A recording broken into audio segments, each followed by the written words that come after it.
Morning, people. Welcome back to the podcast.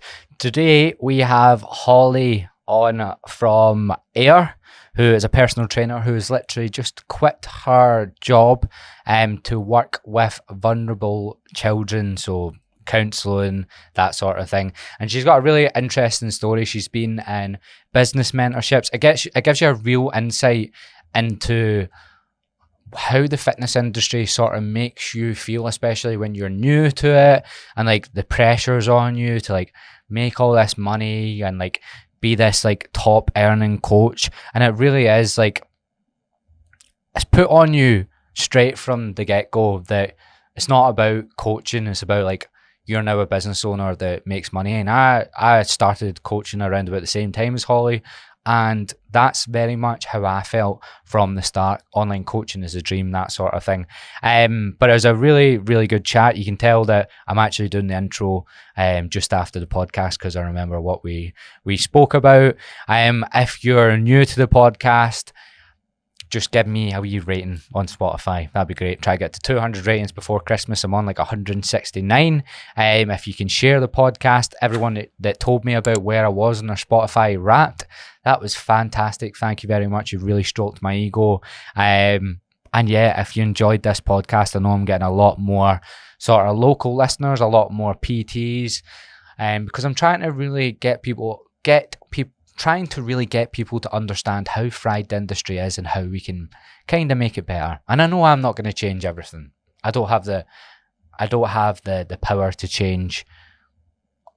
to fix all of these wee insecure men's egos. However, I will do my best to let it not affect as many people and as many clients and as many coaches as I can, whilst having a laugh at the same time. So yeah, enjoy the show. It was a belter. And if you want to follow Hollie, she's going to keep posting her journey on Instagram as a regular employed person now instead of a coach. I think you should, because her message is great.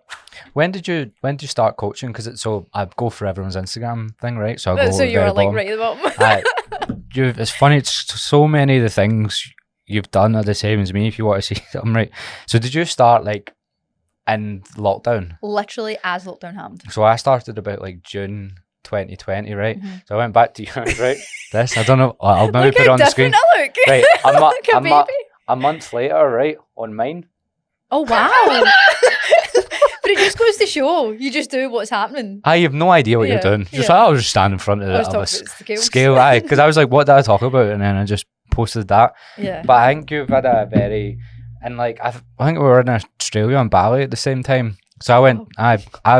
When I first started PTing, I was in Australia, and I went back at the start of this year. Mm-hmm.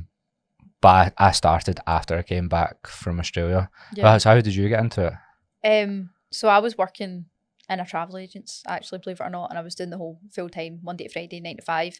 Just not fulfilling, making somebody else's pocket bigger, essentially.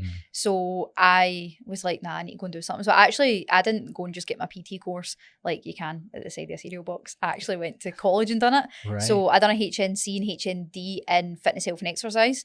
And then I'd naturally just finished my studies in the May of 2020. Is that when COVID hit?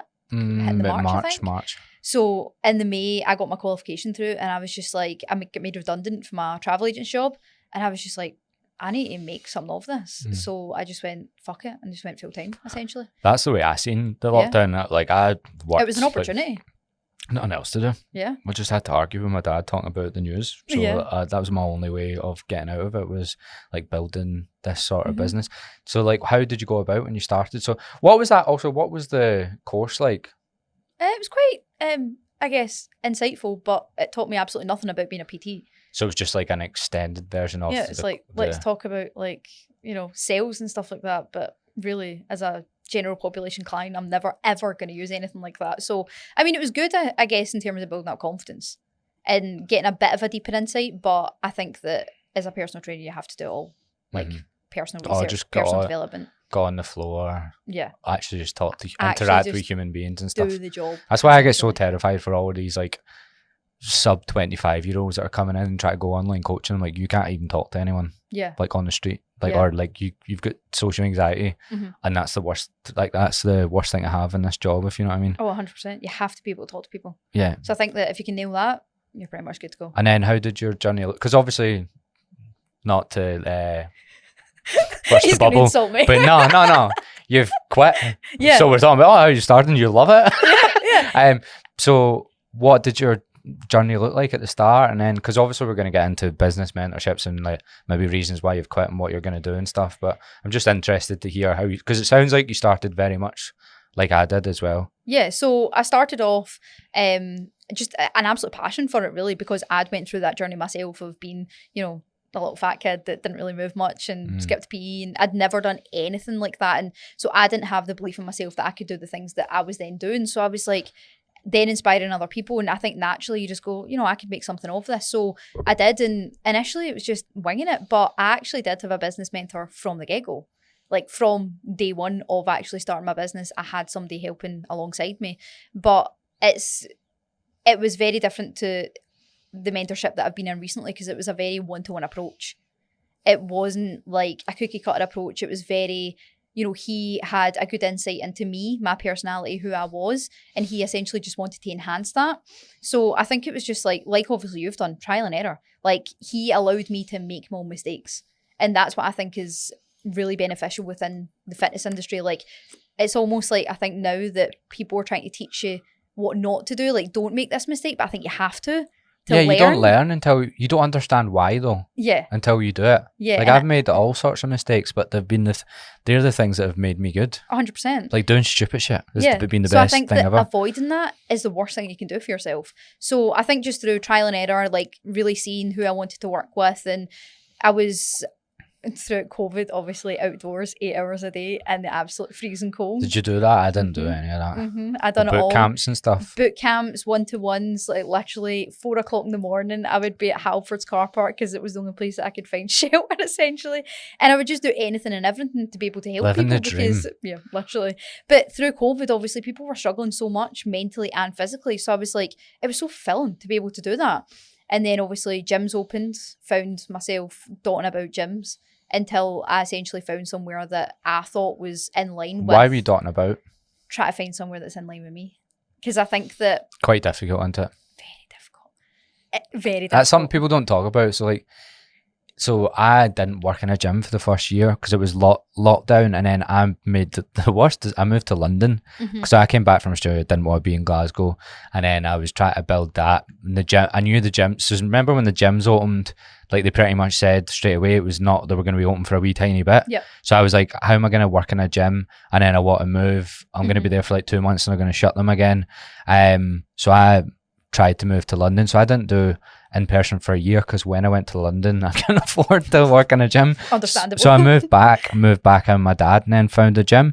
And I like my gym I'm not gonna, people might know where it is and stuff like that, and it is, the people in it are so sound. Yeah. But it was you couldn't run a business in it. There was no real members or anything like that, and I always just built online and then trained my online clients in there. Yeah. So I was only ever doing like 10 hours a week, but like to find a gym that you can build a full-time business in that also is, because it needs to align with you as well. Yeah. So the first thing they asked me was like, do you want to run classes? They're called Flabulous. And I went, absolutely not. I get that. Absolutely fucking not. I was Yeah. like, woo. No. What even is that? I was like, can you not feel me crawl inside like when you say that to me? What did Like, they do in it? Just regular burpees and that, Oh, right, okay, just the so same just as, thought to jazz up the name. and like they're all dead sound, but I just had a wee bit of a bigger, or not like a bigger vision. I just was so different to any of that. Like Yeah. I've always looked at stuff, and it's not even as a personal trainer. I looked Just at as that a as a person. person. I would have never went to that, and I would have made me feel physically sick going to stuff like that. Yeah. And I And I just, think it is like, unless you are a gym owner, like trying to find a space where you can be like totally authentic and not have to nudge your morals and values, it is difficult. But I think that you just need to dot about because it's trial and error. yeah, it's very hard to find. Yeah. It's just very hard to find, unless you've created that space with like For people yourself. you know as well. Like it's like, oh, these are my friends and we've all came together. If you just go into a random gym, it's going to be the Wild West like that. Some of the stuff I've seen people do in that gym with their clients, man, I would just be like, yeah. the And people- that's it. Like, if it was your space, like, you wouldn't even have had that person in Yeah. there. So it's hard because you're working and also like associated with these people that you don't feel like. yeah, you're- I'd see people like making their clients heavy back squat, then sprint, then heavy back squat, like down the full gym, so like nearly knock you over and then come back, and I'd just be like, Where's the logic? What are you doing? What is the purpose? like, I actually said to him one time, and that was the first thing, because I didn't want to come across as a prick, but I was like, why do you do that? And he was like, to get their heart rate up. And I was like, why do you want their heart rate up? And he didn't say it, and I was like why? That's it. I just want to It's know probably why. just something like he's seen on Instagram and thought, that's somebody that's maybe got more followers than me, and went, I'm going to do that. And I was like, I'm not trying to slag you, but like my client then asked me why you're doing that. And I'm like, You can have an answer. I don't know, so I'm asking you, like. Yeah. But it's such a bizarre industry. Yeah. No, It's- it is 100%. Makes like, see, since you've messaged me or whatever, because you messaged me off the back of that business mentorship, I've had so many people just like, basically just pouring their heart and soul into like the messages they've sent me about like maybe experiences they've had, and I've had to like detox from it. Like next month I'm just gonna go and like unfollow, because there's loads of people that used to be my mates, Yeah. and I've like, they've just lost it, like genuinely lost the plot. Yeah. And I just can't deal with it. And it actually makes me a bit anxious, if you know what I mean. Like seeing what other people are like falling into and stuff. And I can't deal with it anymore. Yeah, and I do think that that's like the way, it's kind of like the way the coaching industries go is the same as like the mentorship industries go, and it's like it's all turning quite like too business orientated. It's like it's all good and well, yes, obviously you need to make money, yes, you need to run a business, but it's like we're all forgetting why we're doing this. We're doing this because we want to help people. Like, yes, we want to help ourselves and build our own lives, but it's like, what happened to just doing something, putting a bit of content out there just because it's going to help one person, not to beat the algorithm, not to get validation from your mentor. Like, most coaches these days are posting for other coaches and other mentors. And if you go into their likes, it's like, it's not even general people. Even mine's is becoming that way a wee bit, but I've just started calling out, I think, things quite a lot. So I'm going to go back to just posting about like the more attracted to my clients. It's just like a month where I actually lost the plot with just stuff I was hearing about. Getting into so how did you find the first business mentor? See what we're talking about as well. See, the first person that taught me is who? Okay. An awful experience. Yeah. And I will never say any names about anyone on this. Like, you're probably scared he's gonna out things or whatever. The people I'm talking about won't even know this podcast exists. Yeah. Do you get what I mean? Yeah, fair. Like, they're not watching what I'm doing. Yeah. Because I'm too busy. I'm so in a different place from them. It's almost like two different jobs. I help people, they make money. Yeah, totally different. But I'd say that, to be honest, like, my first mentor I think was really valuable. Like, I don't think that it's like coaches. Like, there's going to be coaches out there that are really have your best interest at heart, but there's going to be coaches out there that are just in it for money. And I think that my first mentor, like, he had my best interest at heart. Like, he was actually a personal trainer himself at the same time. So he was, eat, sleeping and breathing that as well, and was able to relate to it, and wasn't just, living the lifestyle of being a business mentor and going off and doing all these flashy, shiny things. Like, he was just a genuinely nice, everyday person that was, still working in the gym, still doing what he does and what he's passionate about, but also helping other personal trainers do the same thing. And I think the difference between the two mentorships that I've been in is that the first one, it really was so personal that you felt heard, you felt seen, and it was like you were able to be like just authentically yourself, really. Right, anyway, you okay to disclose like how much you might be paid for 100%. things? Right, cool. 100%. I love that. It doesn't really bother me. Listen, I'm bankrupt. Literally. I'm not getting paid for a whole entire month, so I'm happy to talk about it. Set up a GoFundMe, actually. Taking donations now. So with the first one, how much did you pay for that? And also, how did you find them? I actually just found them through Instagram. Nice. Like, I couldn't even tell you how it managed Also, by the way, can I tell you one thing? See what you said about he actually was still PTing. See your second one. He says that's a red flag. No, it's not. I think if anything, it's important because you're more relatable than ever. If you're doing something that you're actually, you know what I mean? It's like, us as coach, that'd be like if we didn't train. but we're telling people. Oh, there's loads of them. I know. I'm aware. But it's like you need to practice what you preach, kind of, don't you? So I actually think it was really good because it was on a very relatable level. So what was he teaching you? Like, was he teaching you how to program and train people, or like? Not really, no, because again, as I said, like I think that he recognised that it was important for me to find my own way with that, particularly with being so new into the industry. So even just encouraging you to like PT people. Yeah, pretty much. And then come at me with questions, because you might figure out like, oh, someone can't goblet squat. I'll try box squatting with them. Because you find that, I think you find that on your own as well, don't you? You go, fuck, this client cannot. Like, we need to do something. This person can't move, and I'm trying to get them back squat. Yeah, and I think a lot of that, like, that's through your own like research. Like, you need to do your own self development as a personal trainer. Like, if you don't, your clients are always going to move like shit. Like, no mentor is going to be able to teach you like how to like unless they're right in front of you with them. Like, there's no chance. You have to do your own research where that's concerned. But it helped me a lot in terms of systems and stuff like that. Like, in terms of like how I can best run a service for my clients that was easier for me, so that I can do less of, you know, the boring background stuff and more of the coaching, because that's obviously at the time what like I was really, really passionate about. So it just encouraged me to do that. But I wouldn't say that, I'd say the difference is that it was like a weekly check-in where he would actually ask me, right, what's going on? What do you need help with? And I found that really beneficial because it was relevant to where I was at. Whereas I think that when you're in a bigger mentorship and it's not seen as a one-to-one approach, it's like, it's the cookie cutter where it's, you know, it's just information being spouted at you all the time.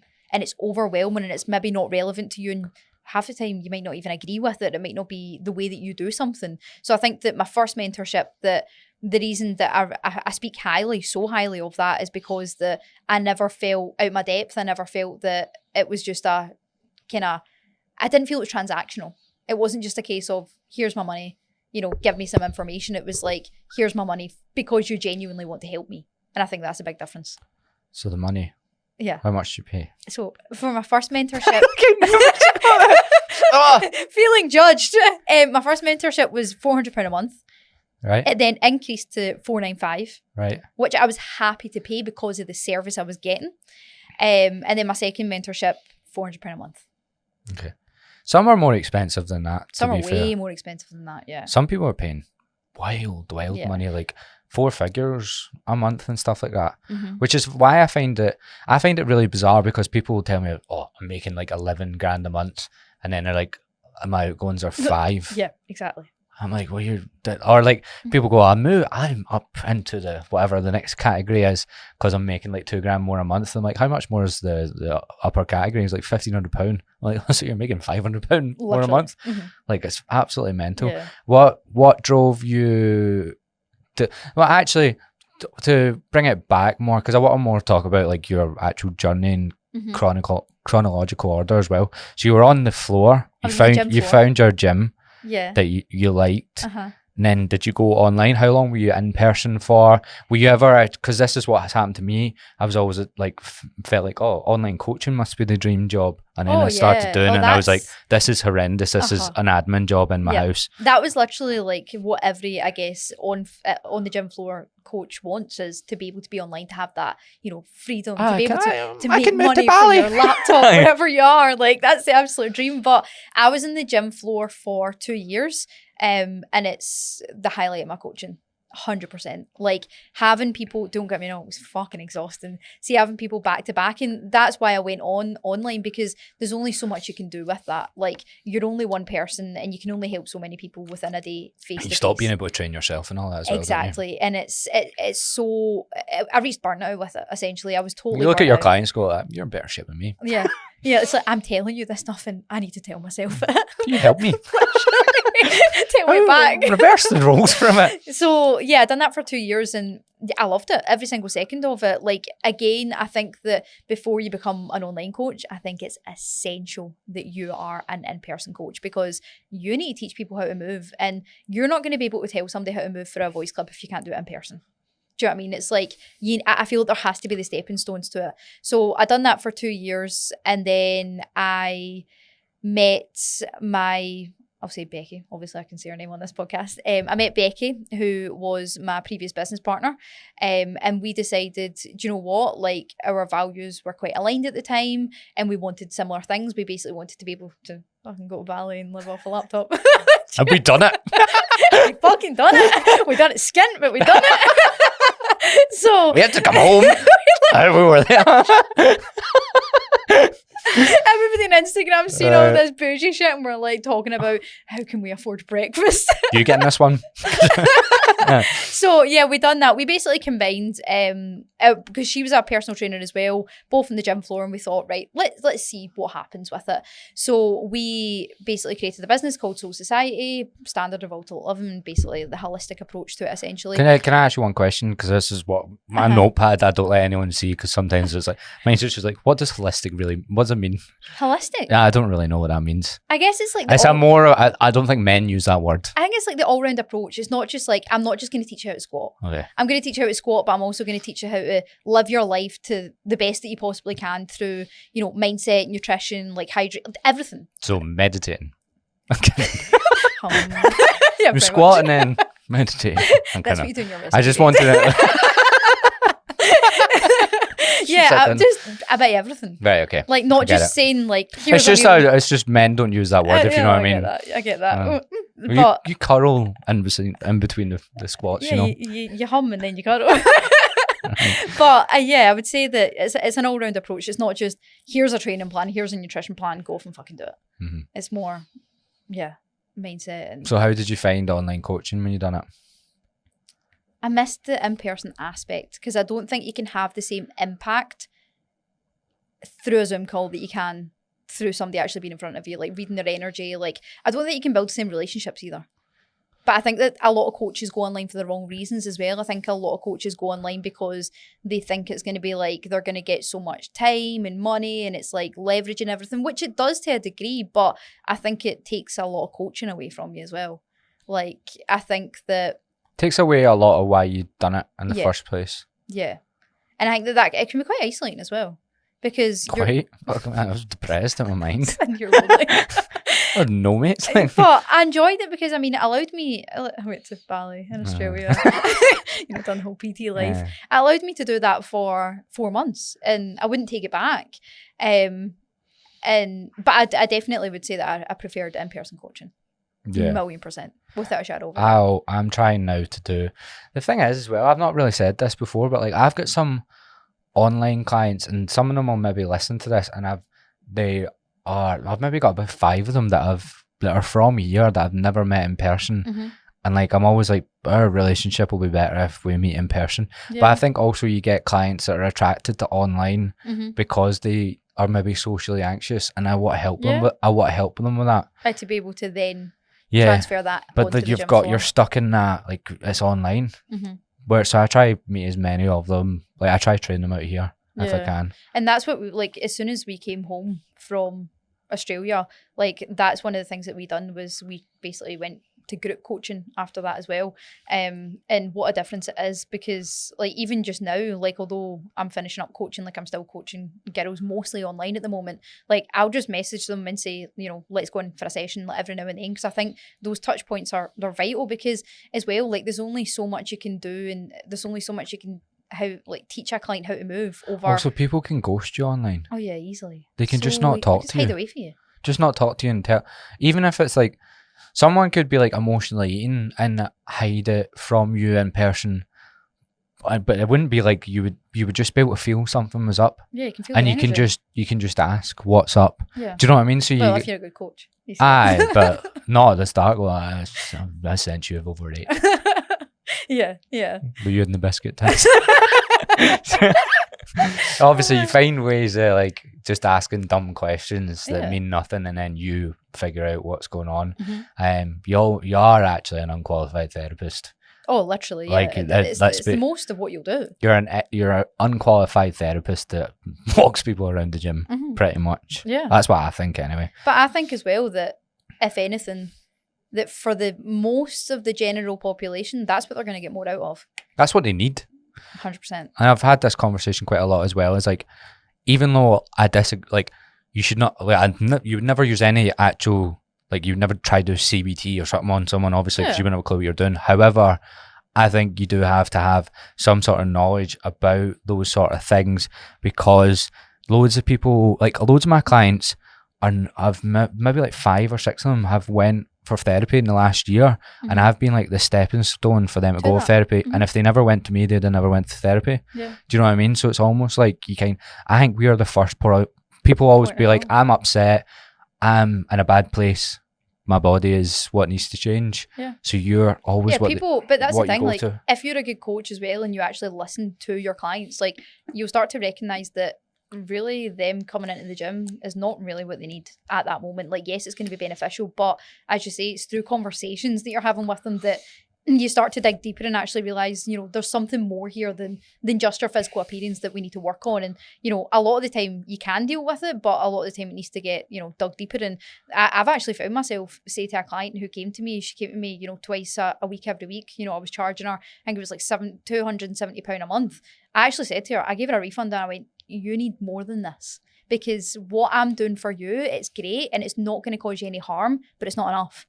Like, you're coming in here every single week and your problems aren't being solved. So it's like, you need something deeper than what I'm able to give you. But I think that that's what a lot of coaches, you know, don't recognize. Like, they just go in and go, right, okay, let's get a 6-pack and all your problems will be solved, essentially. And it's not true.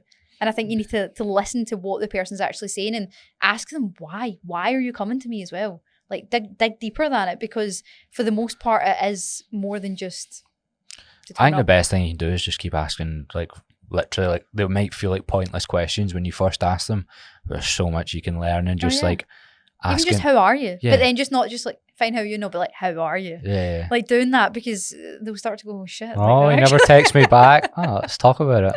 Yeah, exactly. Oh, I text him 4 times. You go, why? Yeah. Yeah, like just little things like that. But not giving people advice on those things, but like it's even just being that person that they speak about things to. Mm-hmm.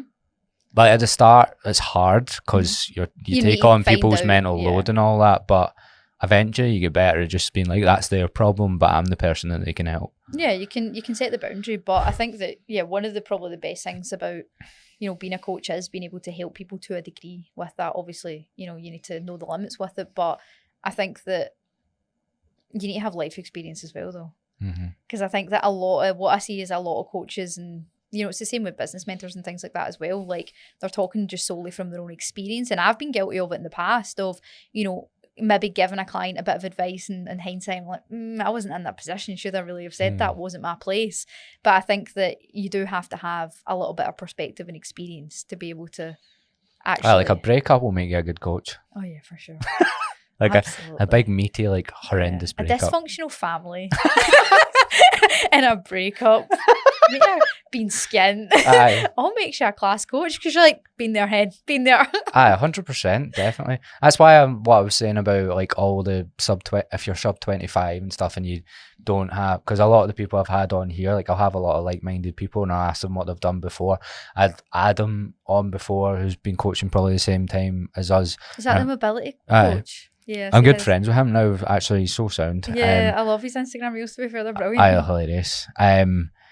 And did you see the post I done yesterday where I was like, I don't want to make reels anymore? And he just messaged me saying, cry me a river. And he was a charity fundraiser for 7 years, speaking to people on the street, and I'm like, that's probably one of the best like experiences you could have before, because I think what you've done before really matters, or it can, or it even can just like your life experience. Yeah, it can really fast track you as a good coach, because anyone that's been like cotton willed their full life and then are trying to deal with people that haven't been cotton willed and are absolutely fried, like it's going to be very, very difficult. Yeah, it's definitely skills that you've maybe, because all my chat was like, I would make jokes in the gym and I'd be like, I used to say it because I worked in behind a bar for like 2 years as well. Were you in Melbourne? For a short period. Do you know where the SP is? I have no idea. It's a big, were you in St Kilda? Uh-huh. I reckon you'll have been in it. There's just a massive pub with like 12 different bars now. I didn't drink. You didn't. I don't drink either. Probably would have been. I've quit as well. Where were you in Melbourne then? I was in St Kilda. You'll have seen it. You on the beach? Uh-huh. Did you see the bar also that's next to the beach? I think so, maybe. I'm not very good with these things. I basically I worked all around there for like 2 years, like in all of the bars. It's just full of But Scottish and Irish people, isn't it? Mostly It's Irish. like, do you know how I described I think they it? just do like I think Dublin just puts a big boat on and they all just go over in their Gaelic Yeah, tops. it's full of them. But And they never take off their Gaelic tops. That's what I've never understood. I actually thought like Melbourne was like pretty much an Australian Blackpool. That's how I described it. That really it was. I've described Melbourne as my second home, and you've very much insulted me.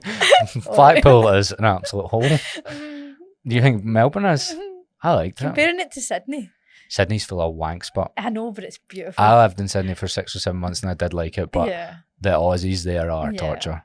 Oh, It's like they're all up Londoners. It's like themselves, Londoners. Yeah, they all That's the think way they're to something. describe it. But it's nice. I was there in lockdown, and like I seen you done like a Bondi to, which I don't know why you tried to do Bondi. Tried to do Bondi to Manly. I think you typed it in wrong, and you were meant to do Manly to Split or something, did you? No, we Bondi thought, is- we actually thought we were going to do it, but we didn't realise the distance. Well, do you like a day, no? I had no idea. No, we were just walking. We were walking, and it must have been like an hour and a half later. And I'm like, fucking hell, we must be close.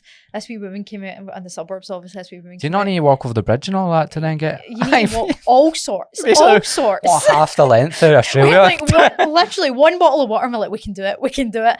And this wee woman came out and she's like, where are you going? And we're like, Manly. She just laughed at us, like pretty much on the floor. And we're like, right, okay. And she was like, yous are not going to make it there. Go get a bus and go down to this. I think it was Watson's Bay or something like that. Aye, so she just made you do the walk Adam. Yeah, so we went down to that wee bit and it was beautiful. But yeah, safe to say you can't walk from Bondi to Manly. Don't do it. And you were online coaching at that time. How did you find the transition and stuff? Like, as in, what were you doing when you were doing online? How were you traveling whilst you were doing it? So we went online, was it 2 months prior to going travelling? So it was quite actually early on into our online journey that we went away. It was difficult because obviously, as you can imagine, like we were living out a bag. Like we were only away for 4 months, so it's not as if we were Was that your plan? We had no plan.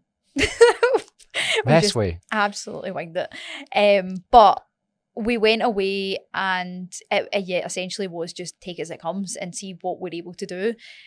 Didn't really go in probably the best position that we should have, but I mean, trial and error. Life is all about learning. Go fund me. Yeah, literally. It was enjoyable, but I think that in hindsight, like there's obviously so much I would change and so much I would do differently. But we essentially kind of just worked, 4 days a week, like done client check-ins, done our client calls and things like that, checked in with clients, done content. But I think it consumed quite a lot of our travels because we were so unprepared and so new to it. So it's also really hard to run an online business. And I think it's an absolute, this whole like online nomad lifestyle. It's so difficult. It's not glamorous. No. It's actually not glamorous. Like it might look glamorous on Instagram, but it's exhausting. Like I was the most ill that I've ever been throughout that full duration of being traveling because I was so run down and stressed out all the time. Like try to get clients as well. Trying to get clients, obviously you're halfway across the world as well. You're never in one place for any length of time. So it's like you're always thinking, right, okay, where am I going next? How am I going to work? What's the environment going to be like? Like you're always thinking about a million things at one time. So what's the Wi-Fi like? Yeah, literally.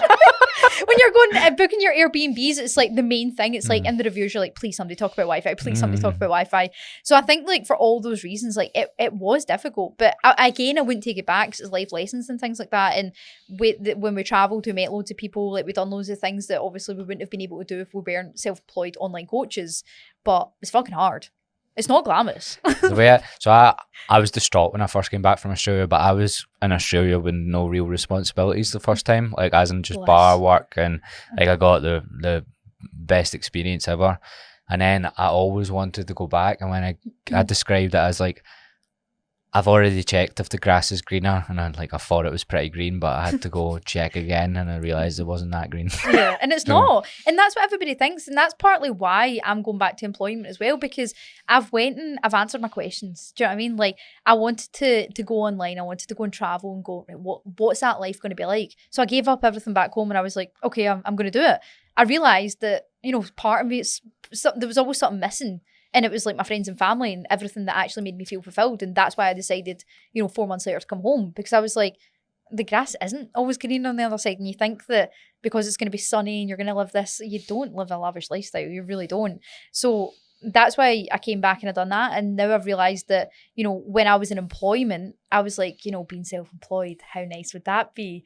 You own, you know, you work when you want. You don't, you fucking work 24/7. No. You actually go from a 9 to 5 to working 24/7 which again is That's great. why you have to really like it. Like, Yeah, you have 100%. to, you have to like be fulfilled by the client side of things and all that. If you're not, like, you're just, because people are like, oh, you decide your hours. No, my clients decide my hours. Yeah, you don't. You might like to trick yourself into thinking that you're in control, but you're absolutely not in control. And like even at that, like I've now experienced, like I've answered my questions. I've went into the unknown, and I now know what it's like, and it's served me and fulfilled me for such a long period of time. But I think, you know, as you evolve as a human, like, you know, your values change. And I'm at a point now where I say I'm getting older, right? I'm just going to talk about that. I'm 26, right? 27. Even though I'm going to talk and I'm 28.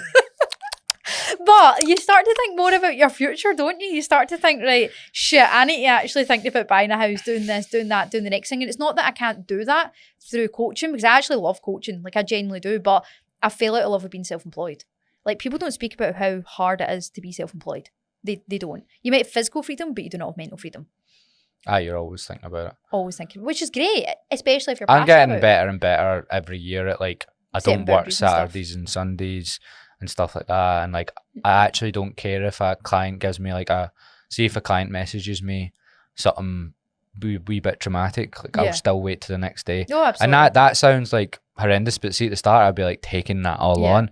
Now I'm like, no, but that's their problem. Yeah, but do you know what I mean? It'll kill you if you keep doing that. Yeah. So like I'm way better. Like I can, someone can tell me something horrendous about them, and this might sound bad, but I can zone out from it because I need to know that information, but I don't need to know it there and then. I don't need to deal with it then. But that's a strong boundary that you've had to create in order to be able to continue to run a business. People aren't allowed to send me voice messages. At all. That is good. Well done. No. See the amount of times I got like 9-minute voice clips. No. And for any of my clients listening to this, like I love you all, right? But I'm not kidding. Like I didn't have to know what your husband made you for dinner. I really didn't have to know that the dog shat in the carpet. You were talking about you have to make mistakes. I've heard many a pointless story that has ruined my morning. Yep. Just because, and I remember, do you know why I stopped? I woke up one time and I had like about an hour's worth of voice messages, like as in like in total from about 10 different clients, and I just went, no. Not today. This ends. Right now. I listened to like a minute of the first one. I'm just out of walk. I thought I'd voice message. I went, no. Just a wee podcast for a catch up. No. That's brilliant. Since today, I had the group chat and just sent them all like today. No more voice messages written only. I don't mind if they send me a 30-second one, but just a wee update. If they can't, or if it's an extra and I can't explain it and they've not said, because they send me form videos. I also do too much in other areas to listen to like what their diary entry is for their Tuesday morning with their dog. Day. Do you know what I mean? Their thoughts and feelings. So I've set like rules like that, and you get better at stuff like that. Some of my mates still do, and like my best mate Michael, who's a coach, he just screenshots me every time. It'll be like a 12-minute voice message or whatever.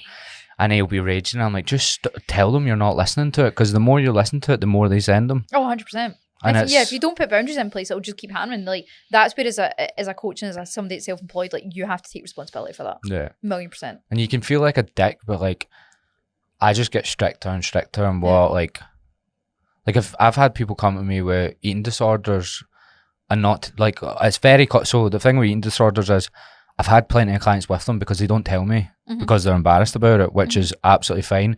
However, I have to be, when they do eventually tell me, I'm like, look, I'm not doing food stuff with you, and we're gonna, because my thing's called Learn to Lift, so that's like the main thing behind it. I'm like, because I've had clients I had one client that was, I think she had PTSD, and loads of horrendous things happened to her. And then she didn't tell me about it till about 6 to 8 weeks in. Then she told me she was like going through all this. I won't go into details, but like crazy stuff. And then I was like, I'm not the person to be told about this. And she was like, I've been referred to a psychologist, but I said, I'm not going to them because I'm with you. And I went, no. Go to the psychologist. And she kept on panning the psychologist off. And then she went, can I ring you? And I never done calls with clients either. That was my other thing. I was like, especially if I'm on the floor. Oh yeah, you cannot phone me. Like you have an arranged call, or you don't have one at all. Yeah, like you can't phone me. I was like, can you not text me? And she went, no, I need to phone you. And she phoned me and said she'd been making herself sick and stuff like that. And I was like, look, I'm not, this is out with I your am not hands. this person. So I'm really strict with stuff like, because of the amount of stress I had, Mhm. that ruined my like 2 days of my life. Do you know what I mean? Like Yeah. really stressed about it all the time. So you need to be really, because you don't get prepared for that either. No. Like sometimes you can have something mental might happen with one of your clients, and you're like, oh, Yeah, you're not qualified to deal with it. how the fuck do I know what to do here? And then, Yeah. but they think you know what to do. I'm like, no. Yeah. I have no idea. Yeah. But I think that's what sets, a good coach apart, is to be honest and say, I can't fix this. Like, I cannot be the person. But then they go, you can. And you're like, no, I really can't. That was terrifying, because I knew when she was going to phone me, it was going to be something horrendous. Yeah. And I just was like, I can't deal with this. Like, Yeah. Like small things like breakups, or like things that you've experienced yourself. oh, or breakups. like, absolute pro at that Come one. on, Tim.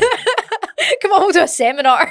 Know your worth. But I think that, when it comes to things more severe than that, but I think that's what a lot Block of people, them. Move on.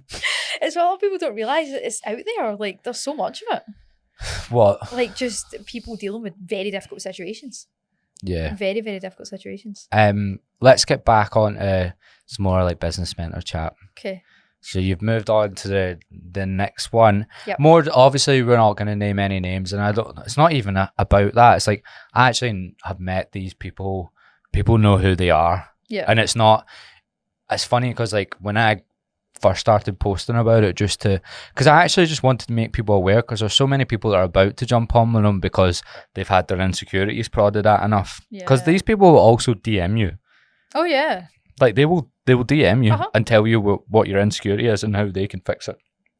So like it's like it's almost predatory the way they come at it. Yeah. So that's what I'm just trying to build awareness. And that's what I want to do as well. Like, I'm not like you, call out culture, not for me. Yeah. Like, I'm not here to just Even the Courtney Black thing, I did not want to be like fuck Courtney Black, because I know that she's, it gets you nowhere just naming and shaming, but like you, like raising awareness and actually like talking from a place of now kind of, I guess, a different perspective for what I once had. it won't get as much views, but the people who will listen will really help. Yeah, and I think that it's at a point now where all these business mentors, they're trying to trigger you into making you feel like what you're doing isn't enough or isn't right for you to then buy into them. And that's essentially all it is. But you'll notice that the coaching industry is going that way as well. And I have been guilty of doing it maybe a couple of times in the past as well, because I was in a mentorship where you're encouraged to do that. You're encouraged to, hit people's pain points. Let's trigger people as much as we possibly can to make them really question things, because that's going to then make them feel insecure and going to make them buy into you as a person, as a coach, because you're telling them that they're this way, they're, fat or this or that or the next thing. And, I can help They solve like it. using that word as well, don't they?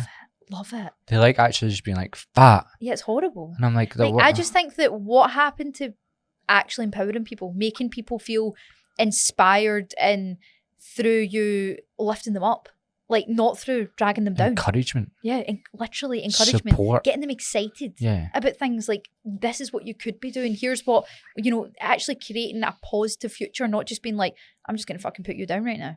Like, what is that achieving? I remember one of my coaches was just asking for advice on like dealing with inquiries and stuff. Basically, I don't like going on the phone. I think I've maybe got a phobia of it from working in a call centre. Okay. Like, that was horrendous, man. See, that was my last job before I started this, and I was working in hospitality before. Uh-huh. The day I done my first call was the day COVID went mental in Sydney and everywhere. So one, I couldn't move home, and two, they shut down all hospitality, and all my mates lost their jobs apart from my mates in there. So we were very lucky to have jobs, but it was torture. It was like getting moaned at all day. But when I started coaching and I was online at the start, No calls. no, I was doing calls, and I was like, I have created my own call centre. I have made my own worst nightmare. As now, instead I'm in an office, I'm in my room in my council estate. So it was fucking horrendous. But I was asking him how to deal with inquiries, and he was like, get them to send you a picture of themselves. Like, I've asked them how much weight they've put on, and then get them to send you a picture, and then maybe like an old picture where they weren't, like, or where they want to get back to. And I'm like, mate, that's the opposite of what you're actually about. Like, if you me, that's the opposite of what I would tell people to do. Yeah. So also, if they see my content and then go, what is I've just been attracted by the fact he's telling me I don't need to look like what I looked like when I starved myself before my holiday 10 years ago, and now he's telling me to send Here's me a message picture I'm of it. getting. But I think that's what you are encouraged to do, is to like, and I got to a point where I did slightly do it as well. It's like, doesn't matter what your values are, in order for you to get people through the door, you need to hurt them. You need to say things that for Do you marketing think that's, purposes. is that wording they've actually used? Do you need to like... They say pain points. Like, get them at their pain points, trigger them essentially. Make them feel bad. Yeah. Like, how can you really talk about something that they feel shit about in order to spark a, I need to do something about this, I have to change. Like, and that's all that they do. And I think that it's just such a negative way of doing things. And it's like, I think a lot of coaches within mentorships, and I can definitely speak for myself as well, that you don't want to alter it, but you feel like you have to because it's quite powerful, the opinions. And I don't think that that's what business mentors realize, that a lot of these coaches, I'm lucky enough where I feel that despite being in the mentorship, I still had my own mind and I still had quite a lot of security within myself. And if I thought something was wrong or something didn't feel right, like most of the time I wouldn't do it.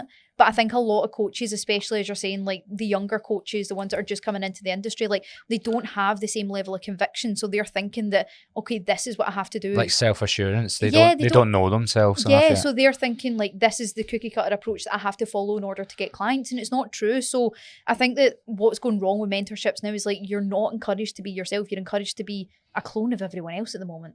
Like, here's the strategy, go and do it. Because it worked for that one individual, and great. If that worked for you, fantastic. But we're all different people. We all do different things. And it's like, they're almost, what's the word I can use? Like, making you feel shit if you're doing something differently. Like, and you that's shouldn't be doing that should be your selling point. Yeah. Is Because you. you're different. Or just even you in general, not even just like being not normal or like not different in that sense, but what makes you is like, you're like how you'll get clients. But Because also your mistakes as well, the things that you do that's cringe, the things that, like, I said this to you before, that I don't like the call out of social media. I think that that's one of the biggest things. Like, in order for a coach to go, well, in order for a coach obviously to go on social media and show their face when they're first starting out, that takes balls. We all remember our first ever time that we went on camera or spoke in our stories. Absolutely terrifying. And what I don't like about mentorships is that if you're not doing what they're doing at their level, it's like they're getting called out. Like, don't be doing this. Look at the state of that. Like, bringing up news feeds and saying things. It's like, what good is that going to do for that coach? It's just going to make them feel worse and probably hide away. I don't think it's much different from when Slim and World clients step on the scale. Well, yeah. And get shamed Let's for shame, like... let's shame people for what they're doing, even though they're trying their best. Like, at that moment in time, that's where they're at. They don't know any different. They're just, again, making their own mistakes, trial and error. But it's like, it's less about helping clients now. It's more about like, let's chase the algorithm. Mm-hmm. Like, and there's different ones, because there's ones that are like promoting like just social media posts and stuff like that, which is its whole other kettle of fish. Just to, because this is what we were speaking about before, because I was describing it as sometimes being like a toxic relationship. You're now, why are you sitting like Andrew Tate? What? This is me getting into it. I hate women. I have not been sex trafficking. I'm from Ayr. Press week. What did you do? I've seen that before. I was like, they've really fucked you, those mentorships, haven't they? They have, yeah. This is the culture. So that's actually what I was about to ask. What did it sort of, when you've came out of it, and you've took a bird's eye view, and you could be like, wow, some of that stuff wasn't me, or like I was doing stuff, or just what their values were different to you. What were those exact scenarios where you felt like you've maybe changed, or you've been maybe encouraged to do stuff and you've actually done it? So this is a bit of a weird random one, right? But it's so small, but it's certainly does. They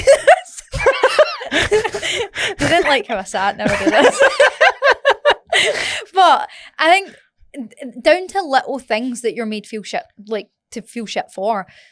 So see, when doing client check-ins, right, people were getting called out for maybe sitting in their pajamas, or sitting like not in a professional manner at a desk with all this bougie whatever, right, equipment, or just essentially getting yourself ready for your day, right? My clients do not give a fuck. Right, it's not going to change who you are as a coach, right? But they claim that it does, but because it's something that's worked for them, is getting up, getting showered, getting ready, sitting at a desk. See if that's what you like to do and it works for you, fucking fire away, right? But one of the things that I think, and you're going to be like, oh, fuck's sake, here she goes being a feminist, right? There's too much masculine energy, right? See, as a female, see if I'm... What are you on about? Fucking you're the one, you run this membership. But I feel like there's too much masculine energy, and a point where, like, see if I'm on the first day of my period and I'm feeling tired, but I've got client check-ins to do. See if I'm going to do them better in my jammies, I'll fucking do them better in my jammies. But that's called out, all that stuff. It's like, you have to be doing things in a certain way because it's worked for them, and it's like, just because it's worked for you in that way doesn't mean that it's bad if you do it a different way. It's also like their clients are like I've seen some of the, like, we've spoke about random people. Like, I will never have any of their clients. Yeah. Like, they'll never come to me, and I don't want them. So like, you can't have the same approach as them because you're not talking to the same people. If I came on and was like trying to like talk better, or do you know what I mean? They'd be like, "What are you doing?" Yeah. They would be like, "Yeah." They'd be like, "Why are you changing?" Yeah. And that's what I remember. It's quite funny. So, in my last gym, a guy went on one. It's not this any of these two. It's another mentor who you will know who it is as well, because, like I've explained to people, it's a pyramid scheme. So the people we are talking about, they follow this guy. They've created their own one. Do you get what I mean? So really, what we are talking about, this guy is, but he's also got another guy. Yeah, there's always there's always a higher. So this guy went to the guy above, and I didn't really know him that well, but he came in one day and he just went, "Hey, legends." And I was like, what is this guy on about? And we're in a gym in the East End of Glasgow. If you call people a legend, you're going to crack. Yeah, do you know what I mean? Or shot. Aye, exactly. But he just changed the way he was speaking. Yeah. And it was hard to watch, but that's what, and it's funny, I know we're not naming names, right? But so that you can keep up with where I am, who you're talking about, he was also my coach at one point before he done the business mentorship. That's already too much information, but only like 50 people will know what we're on about. And they 50 are allowed to know, right? But I remember him saying to me, all his friends are being indoctrinated by this mentorship they're in, and they're all changing who they are, and all they care about is money and 10k months, and then, Yeah, it follows. But I think that's what I struggle about a mentorship as well. Like, I get into coaching because I like helping people. And I think that now it's like, you don't get praised for being a good coach anymore in these things. You get praised for making the most money. And I struggle with, what about the people that are in there making a lot of money that aren't really practicing good practice? They're not called out by these mentors because it doesn't matter to them. Like, what matters is that, you're seen to be a very successful business person, not a very successful coach in terms of, okay, you might be getting client results, but at what cost? Client results in what sense? Getting someone... Always physical, isn't it? Getting someone to, like, have abs that don't need abs is for me, is not a result. Yeah, it's not. Especially when they're only going to have them for, like, 2 weeks because they're going to binge because you've starved them. Yeah. So I don't understand the whole results chat. Yeah. It's all bollocks. Yeah. Like, results in what sense? Such a vague term, just a salesy, just a buzzword. Yeah, but That's again, what it's it is. something that within the mentorship as well, like, you're made to feel insecure about, I guess, if you don't have enough results. Well, if you're not showing the results, you've not got them. So if you're not posting them, you don't have them. So I probably chose both of those coaches, and I got PT'd off them, not business mentored off them, because of what they were posting in terms of transformations. Yeah. First one, I just didn't get any communication with them. So it's more a case of, right, if I've got 100 clients on a cookie cutter program and they're all being told to eat less calories, 1 out of 10 of them are going to have a quite, like, rapid weight loss in the 12 weeks or whatever it is. So that's just a more throw people in a, like, throw some shit at a wall and some of it will stick. Yeah. Do you get what I mean? You'll get some. You'll get some people that will send you pictures, which I learned that lesson as soon as I was in it. Then the second one would have been much like hands-on, would have definitely, like, you're getting communication all the time, but you're literally just being starved. Yeah. And you're being like almost, what's the right word to put that? Almost made to feel like you're doing something bad if you overeat. Yeah. So it's like not discipline, or it's a negative way of starving you, if you know what I mean. Mm-hmm. So then I learned the lesson, okay, that's just controlled starvation. Yeah. Of But loads of people. that's what, like, for the coaches, I think, that have, you know, hundreds of clients, there's no way that you can have, you know, the approach of actually, let's get this person to a point of having a good relationship with food. Let's get them to understand their body. Let's get them to do all the things that's going to get them feeling more physically confident in, you know, whatever goal that they have within that, but also be able to maintain it and feel good about it.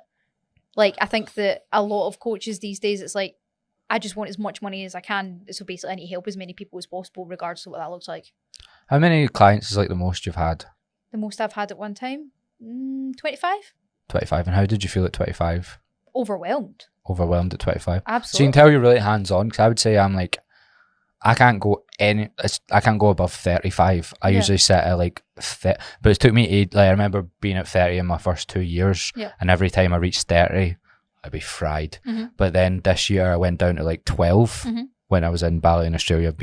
So I know I'm slagging you, but I bought like $4,000 worth of like Bitcoin and crypto, like when it went down a wee tiny bit, right? And I bought loads, and then it went right down. And I just gave away all of my money. And I learned that lesson, but I had to take all of it out. So I basically just had to take all, like, so it's probably going to come back up, but I had no money. So to take it all out, went down to 12 clients and fixed all the way I'd done everything. I went down and thought about everything. Like, this takes me to, it was down to stupid things. Like, all my video tutorials were on, like, spread across like 4 different YouTube channels. Yeah. So some of them I didn't know where they were, and it would take me ages to find them. So even just stupid things like being really smart with them, putting them all in the same place, and then some of them redoing, because some of my form was when I first started and I didn't know the actual cues that worked for me. Yeah. So changing loads of stupid things like that. And then now I can handle, like, honestly, 35, I'd be really overwhelmed. Yeah. And these people are like, with 60. I'm like, that's great, you have 60, but there's no way those 60 people are getting helped properly. And that's it. It's like, I never wanted to be the person that had hundreds of clients and hundreds of money. Like, that's not what's going to fulfill me. Like, because I know that if I had, 50 clients and that I was getting, 5, 6, 8, whatever it is, how many £1,000 a month, like, I wouldn't feel fulfilled, because I'd never feel like I'm doing enough.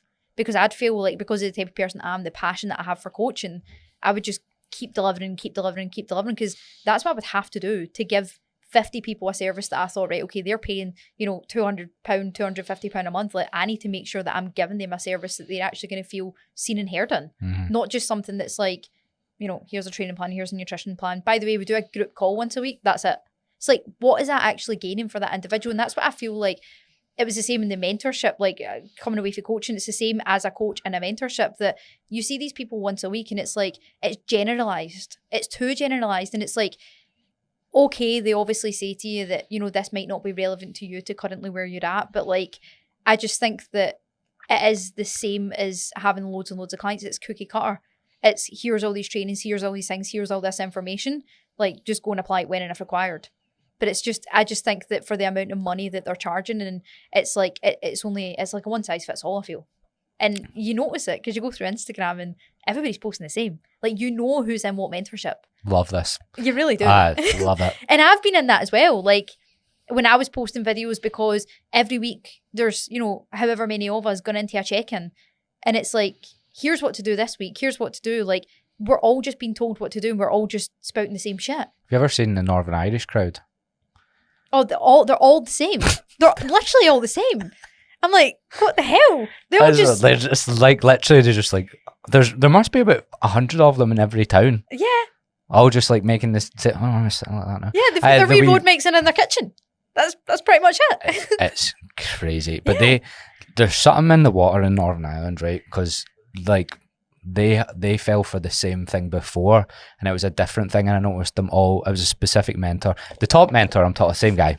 The one top of the pyramid. The top pyramid man.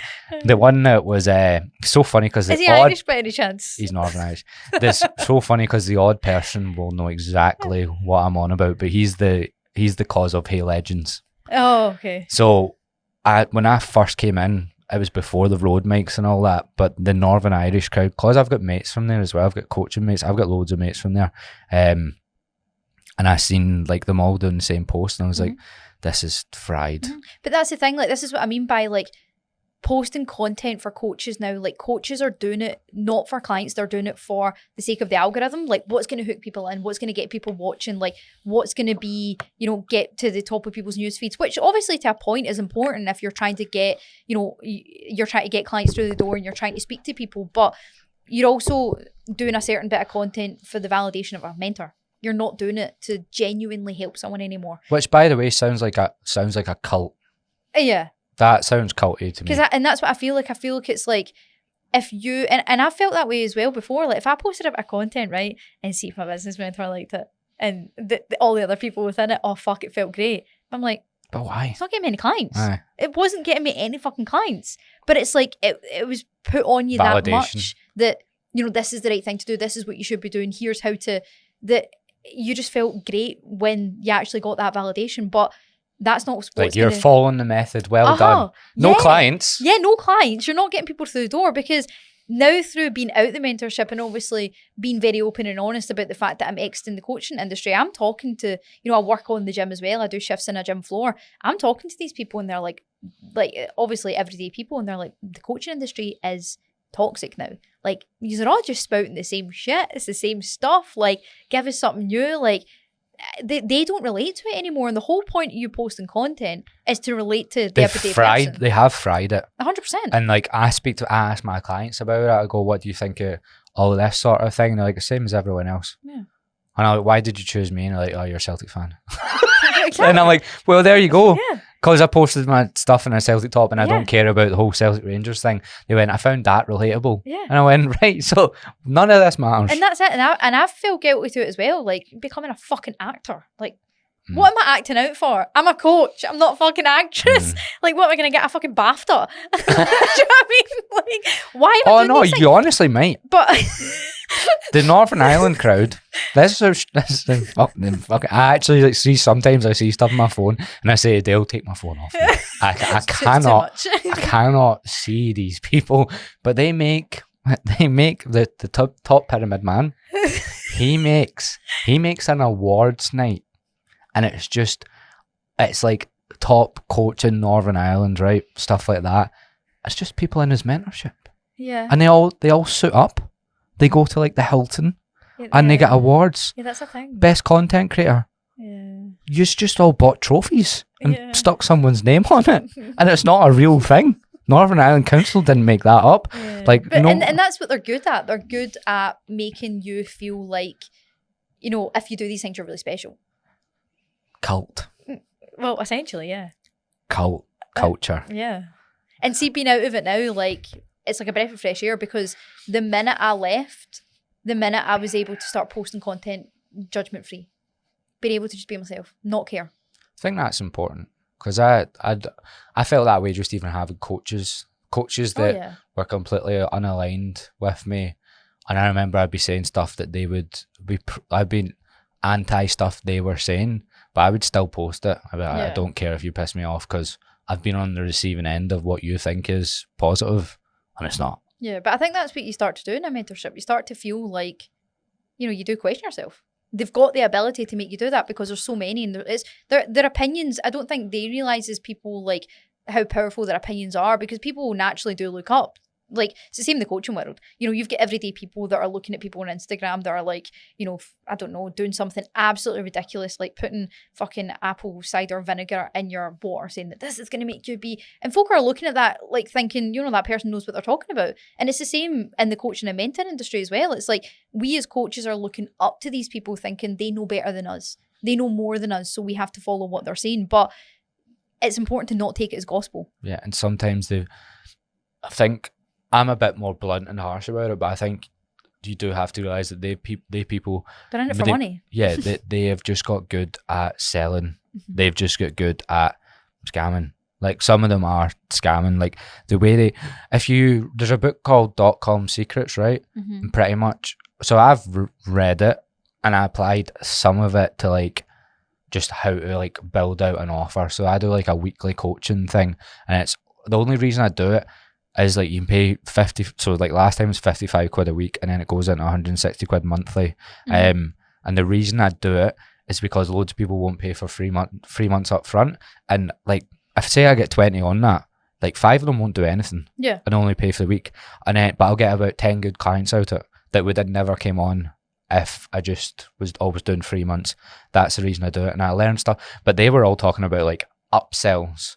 It's like always having an upsell. I didn't have an upsell to it. I don't have like, oh, here's my elite or like whatever it is, you know, the next thing. But if you read that book, they're all running systems like that. You see it in property. You'll probably know who I'm talking about when you talk. You know, anything about property investment. It's all set up. But you might just have seen it on Facebook. It's all just set up. The property mentorships are all the same. Yeah. You would see exactly, oh, they've got a funnel. It's a free webinar. Oh, it teaches you this thing. Then they try to get you, it's all the exact same. Yeah. Then when you go to these, it'll be like an event. Then you go, the event is just to upsell you on something else. Yep. Do you get what I'm saying? 100%. It's all the same.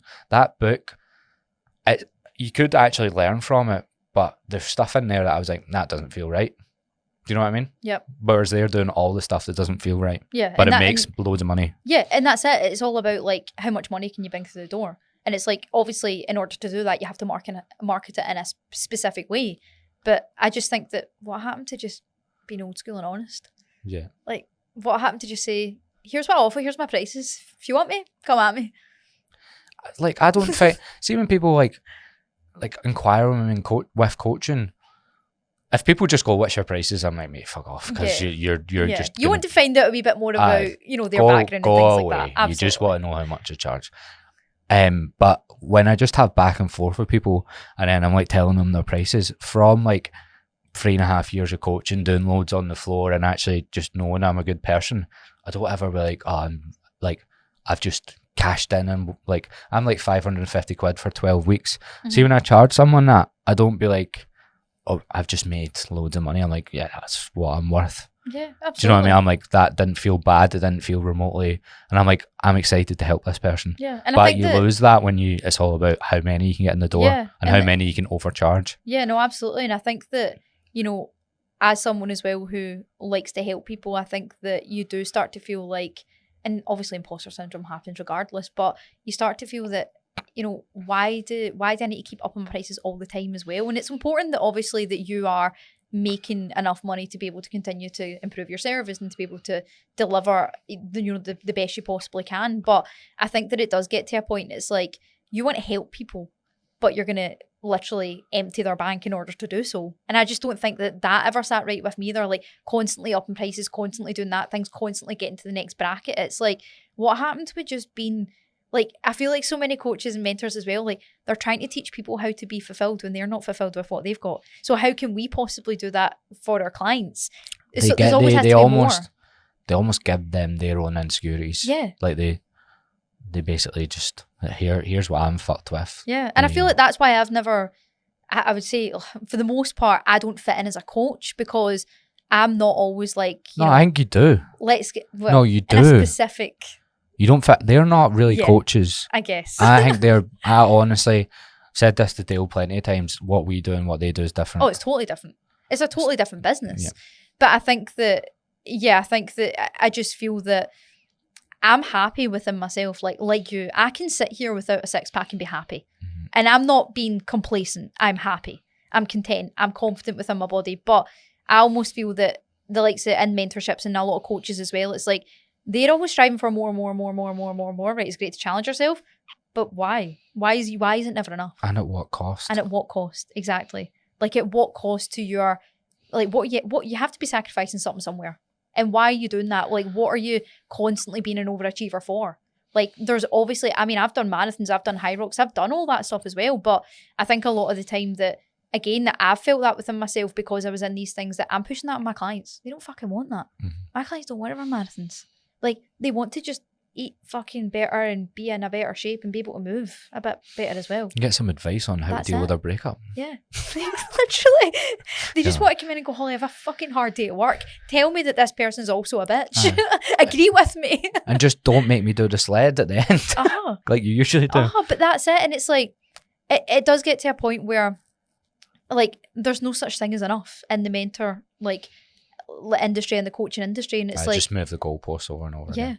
So I know you've changed job and we'll get into that and what you're going to do. That's why I know you're a good coach, or like as in you are a coach, not a money-making scam artist, because of what you're moving into. Cause you I want to help people. But did you go for counselling after, and what does counselling look like? Because you said you went for counselling on... I'm currently in it. Well, I went for therapy this year as well. So what's the difference? I've done mindset coaching before. So like therapy, that kind of thing. Mindset coaching wouldn't be the same, would it though? I'd Are you say talking that, about more with like a life coach? Yeah, it depends how you do it. So I done like kind of, I guess it was therapy to a degree, but it wasn't like deeper rooted. Whereas I feel counselling is like, let's deal with your childhood trauma. Okay, so the mine's was, let's talk about the fucked up stuff. Yeah, I would say that's counselling. Yeah, definitely. Okay. Proper counselling. Right. I just wouldn't call the mindset stuff therapy. I get how that's helpful, but like, yeah, I've even talked to like James, who's been on the podcast. He talks about he had problems with anxiety and he done something called the Linden method, where it basically just gets you to. So he was not allowed to talk. He was single. He wasn't allowed to talk to girls. He wasn't allowed like social, like anything that would stimulate him, and he had to have all his day mapped out. And like when he was like, it's like completely got rid of my anxiety. But I was just like, just from my own experiences, I was like, but you don't know why you get anxious. Yeah, I was going to say, what happens when he goes back into the real world then? Aye. Do you know what I mean? Same things happen. Like it might help you for a while, and then you have those tools. But and that's what I think. I think mindset coaching helps deal with the symptoms that you're currently experiencing, but you need to get to the root of the problem. And then also like understanding yourself. I like forgave myself for all of the fucking weird quirks I have, because I realised why I have them, if you know what I mean. Oh, 100%. You're a product of, your circumstances, your upbringing and everything else, and yeah, you just need to... So how did you get into counselling? How did you... This is something, because a lot of my people that have been on this have been for therapy, and it's a genuine question I have, because people ask me all the time, like, how did I find my therapist? And he was actually my old podcast producer, believe it or not. He used to sit there, and he had like a couch, so he would do half producing a podcast and then half the same couch was for his clients, and he's the soundest guy ever. I love him. Yeah, that's cool. So how did you find him, or her, or whoever it was? So obviously I've signed up to a 6-week course essentially, and I've done 4 sessions now, and the guy's great. He's so chill. Like, he's just, I think I went into counselling in a good place because I already have quite a lot of awareness of why I am the way I am, but I just didn't know how to process it, if that makes sense. How did I stop doing this? As if I'm a cult. But I would say that I had a lot of awareness. So I basically went in and said, right, this is what I'm dealing with. How do I process it? And through that, it, I think, opened up a lot of things quicker than what it usually would for people that maybe are in a position where they don't have any understanding or any, awareness as to maybe why they are the way that they are. But it's amazing. I think that anybody and everybody should do something like that, because regardless of if you know it or not, like, we've all went through some degree of trauma. I know that's a pure buzzword right now, but I feel that there's something that makes you who you are today and stops you from maybe being who you want to be, that you need to deal with, like, fact. And I think that it shouldn't be a taboo subject either, and don't do it when you need it. Just do it because don't wait. I do it right now. Yeah, don't wait till crisis. Don't wait till you think that, the amount of people I say, like, they're like, why are you doing counselling? Like, because I want to dive deeper into myself and I want to get to know myself. I got that off. So I really wanted to go because I had everything, like, people would look at me and go, he has everything sorted. Like, he likes his job, just or whatever. I've got over quite a lot of my insecurities. I'm not like, I was overweight as a kid, got over that. But I don't think I was capable of a healthy relationship. That's what I always told people. Like, I didn't know what it looked like. I didn't know I've not had that experience. And I was like, I also would get anxiety just in general. As soon as I felt vulnerable, I had anxiety, and I knew I knew everything. Like, I know that it wasn't right, but I was like, I don't know how to fix it though. You don't know why. Yeah, exactly. I don't know how to fix it. Yeah. I'm aware, and I know like how I might have trends. Probably what it stemmed from. And Yeah. I get it, but I don't know how to fix it. Like, how Mhm. do I know how to do CBT? Mhm. Like, do you know what I mean? So Yeah, absolutely. I think and like Paul said to me, he was like, "How Did are he you?" say that you're anxiously attached? Oh well, no, it was more. I was actually anxiously avoidant, so I would still. Oh, so you're a mix, okay. No, not really. It was more I would like get myself in situations that I didn't give a fuck about. Oh, okay, okay. So I would be avoidant in Yep. that sense. Yeah. But I still probably anxiously attached, but I've got over that. But I'd read all those books already, right? So like I knew, I'm anxious. Bottom line. I've read the book. I know, like, about. He said to me, he was like, how are you in general? Like, when I first came on, I was like, I'm absolutely fine. I just know this is gonna keep cropping up. And that's exactly the same as me. Like, people will look at me and always say, oh, you're so wise, like you've got your shit together, like you're so understanding, you've got such a good perspective. And I'm like, yeah, but that doesn't mean I know how to process things. That doesn't mean that I've got the ability and knowledge to be able to actually put things logically and go, right, okay, so that's how I do that. And through speaking to my counsellor, I'm now understanding like so much more about, and I guess just like, it's just taking your subconscious to your conscious. That's all it is. Like, all the subconscious things that you do through your day-to-day life, it's just bringing that forward so that you can actually change them. Still, even though everyone's talking about mental health, I don't think it's helping too much, because I still got judged massively when I went, just off like the odd thing. I remember people saying to me, like, because realistically I'm going for an issue to do with women, right? But people, well, I didn't struggle going on dates or getting dates or speaking to women in any sense in that, like that sense. But it's like, as soon as I get vulnerable, I couldn't do it. Yeah. And then I would attract the wrong type of women. And even if it's you're just doing social media and stuff like that, like I actually got to the point where, like, see, my current girlfriend never followed me on Instagram till like a month ago. I've nearly been going out for like 5 or 6 months, and I wouldn't tell people about my job or anything. I'd just be like, I'm a PT, because that's how much I wanted it just to be like about what I was doing, if you know what I mean. Yeah. I wanted it to be, because you end up attracting the wrong type of person. I just wanted somebody normal and healthy. Mm-hmm. And absolutely. And I didn't know how to go about that. But I think that's probably, like, again, like, people, so I'm in obviously a really healthy relationship now, and like you, I wasn't always, but I think people look at when you've attained a healthy relationship, oh, you're so lucky. But it's like, I'm actually not, because I've put work into myself in order to get that. Because like you previously, I would be, because what was familiar to me was inconsistency and unpredictability. So I would go to that. That's what I would go towards. And it's all I knew that was home because of my upbringing and things like that. Mine was the same, Yeah, 100%. So naturally I was drawn towards that. So you have to take an element of responsibility. You can't just be like, oh, I've got this. Yeah. It's like playing the card. I just keep, I'm a magnet to toxic people. It's like, actually, there's something within you that you have to change. Also, it's not your fault, but it is your responsibility to fix the fact you're also toxic. It's not your fault that you are the way you are because of your upbringing or anything like that, but you've got responsibility to deal with those set of circumstances. You've got It's so good. I love it. It's I'm so aware of this. It's only every 10 minutes that you just I feel like nobody's noticed this. Maybe this is like my passion stance. Do you watch Andrew Tate? Did I watch what? Have you watched Andrew? Because it's honestly like mirroring him. You just need a pair of glasses. See if Dale's got a pair of glasses. Okay, I'll sit on them.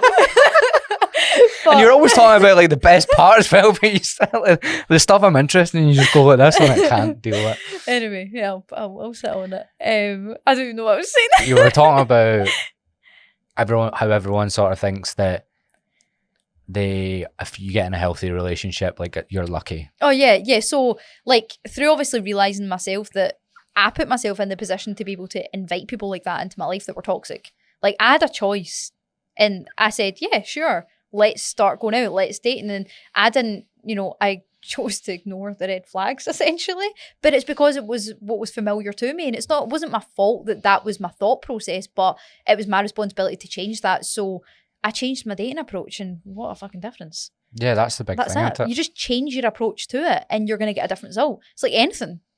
My biggest thing when I started dating, because I started treating, this is going to sound weird, right? And unromantic, very unromantic. That's okay. But I started treating dating like PT sessions, as in I didn't take them to the gym, more just like Do you getting wanna go for a better. squat? That's a terrible goblet squat. For this bench, and he regrets that. Next. But more like I would date and I would just like ask them a few questions and stuff and get to know them, and also treat it like just very casual, like an hour, and then like no like going out for drinks. And I'd stop drinking anyway. That was my biggest fear about stopping drinking, was dating, actually. But and also treated it more like going into it not expecting no outcome, essentially. Yeah, so like, and also see, when I used to date and like the chat was shit, I would always be like, right, how do I get this chat better? Yeah, and then I started going, oh, we have nothing in common. Yeah. Or actually their chat's absolutely bollocks. Yeah. I am phenomenal. But I'm more, but what, in the sense of me getting better at dating, me getting better at seeing how other people react to dating, and just getting myself out. So more just seeing it as like, if it's gonna be hard to find. Think about it, a healthy person that you are aligned with to be in a relationship with, even though there's whatever the people love to say, there's X amount of like 3 billion of the other sex, or like you're the same sex or whatever in the world. To find someone within your area that you're aligned with, you are gonna, because I went on an absolute like loads of dates this year, not like going around sleeping around, and going loads of first dates. You basically went on loads of interviews. Aye. That's pretty much what happened. That's what I was saying. Pen and paper, tick, tick, cross. What are your goals? What's your ambitions in life? Where do you see yourself? And that's the way I treated it. I treated it more like I spent 5 hours a week just like setting up dates, not texting her, and just setting up dates, going on them, and just not giving a fuck. And Paul encouraged me to go on loads of second dates, just to like give people more of a second chance. Well, they didn't need a second chance. Yeah. It was shite. The first time was shite as well. But I think there's nothing wrong with that as well, because you're establishing from the get-go, and I think that that's something that I failed to realise before, that love isn't enough, you have to be compatible. Oh, because if you're not compatible with your partner, you're screwed, because you're just going to come into conflict all the time. It's even as much as like, I think you have to be within the same sort of category of like intelligence and stuff. Do you know what I mean? Oh, I don't know about that. My boyfriend's doing a PhD. Aye, but you're obviously intelligent as well. Like you have intelligence. Yeah, of course. Mine's a doctor. Well, fair. I just told you the story about me walking out my history exam and writing my name. Yeah. It's just intelligence is different. It's not just because it's academic intelligence. Yeah, obviously there's emotional intelligence and things like that as well. But I do think that, you have to be on the same page. Look at us. We've aced life. Where did that come from? But let's finish on what you're doing next with your life. Don't know why this is all like your life story, but like a wee documentary style. But I think it just does prove, you can go into it, but prove that like you want to help people, if you know what I mean. Like that's your whole thing. And do you think also, before we talk about it, do you think if you never went on the mentorship, maybe stayed in person, or like, are you fully done with coaching? Do you think that's it? Led on it, or do you think you could maybe like dip your toe in 2 years? Or no, like, I feel like I'll always leave like the door open ajar. I don't think, because I'm passionate about it. Like, I'm not leaving the coaching industry because I hate coaching. Like, I genuinely do love being a coach, but I think that it is the self-employed, I value my own time more than anything. And I think that it's also been so sure of myself that it's okay to make a change. It's so okay old and wise. 26, no everything. But I think it is just like, I'm 26. These like 25-year-olds. I'm in a position where I've got the freedom to go and try something else, to open up another avenue. See, if I don't like it, I don't like it. And I've always got this to fall back on as well, because I do enjoy it, and I would come back and do it in a different way. So I wouldn't say it's like, chapter finished. I'm not leaving because I'm resenting it. It's just that, I'm valuing different things, and I'm like, right, okay, well, what could this look like? I like to help people. I want to help people. And I think that, I guess that part of me is a wee bit bored of just saying like the same shit over and over and over again. I guess I'm doing this again. Yeah, that's why my lip was quivering. I don't know if you noticed. I was like, I've over mentioning it, but it's made me laugh. I don't even know I'm doing it. Because I could see his face is weird, and I was like, don't mention it. Because I'm trying not to go back to so the way I've been trying to coach is because I'll get bored as well, so I'll just find whatever is my new thing that I like. Maybe next year I want to get better at understanding mobility. Yeah. So I'm gonna like try talk about that more, and obviously with clients, it's not with them, but like, people I think I can really help. Yeah. Just trying to like, because if I take people through the same session over and over and over again, which I do quite a lot, it gets repetitive. Because my sessions are built for beginners. It's like the best I can teach a beginner how to lift from scratch. So they are following a very similar framework. I hate these people who are like, I personalize my client's program. Every single person. And they're like, someone that's never lifted before. How can you personalize someone that can't fucking move? Yeah. Like, just need to teach them how to move. I'm teaching them how to like squat. Yeah.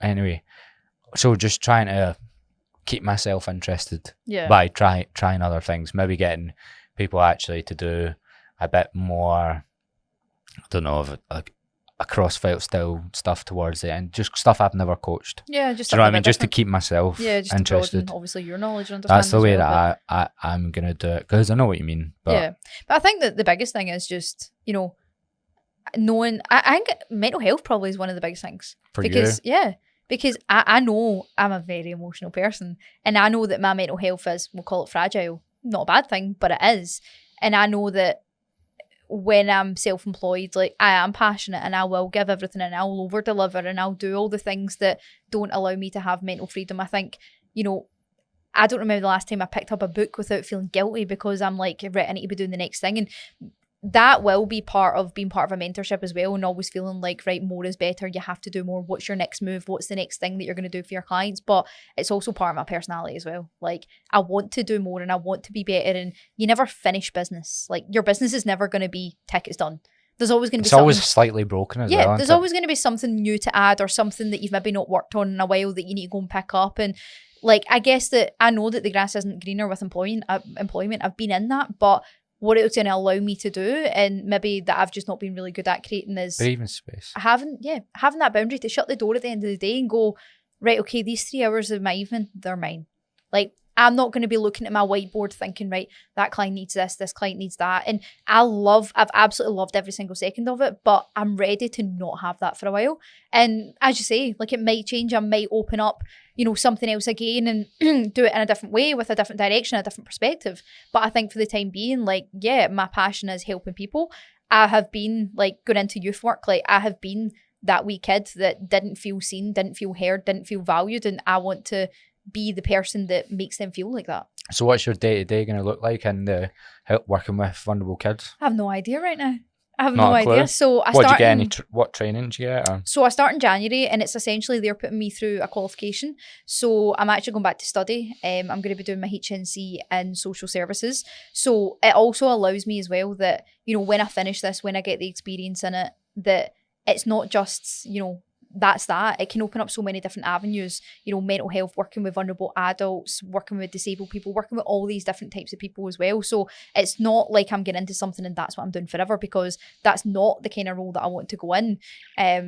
So I'm going to be basically based in a residential home where I will work for the first 6 months will be under a mentor.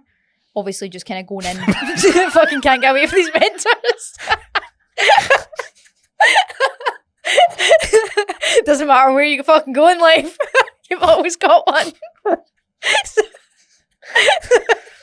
So I'm gonna have Goodness, this wee 16-year-old just stabbed somebody. Tell me what his pain points are. How do I trigger him? No, you don't want to trigger this one. No. He will kill you. I'm actually going to teach people how to not be triggered. Maybe I'll take that back into the coaching world. Here's how not to be triggered by your mentor. Oh, that's funny. That so, threw me off guard. Essentially working in a residential home for 12 months. So 6 months I'll be under a mentor, and then the other 6 months I'll be on their own. While studying alongside it. It's just going to help you with the same skills as well. Like, you'll be... Like, if I don't do coaching, I think I will do some sort of like therapy sort of thing. And Or that's it, stand-up like- comedian. I've Maybe stick to therapy. I keep having a dream that I'm a stand-up.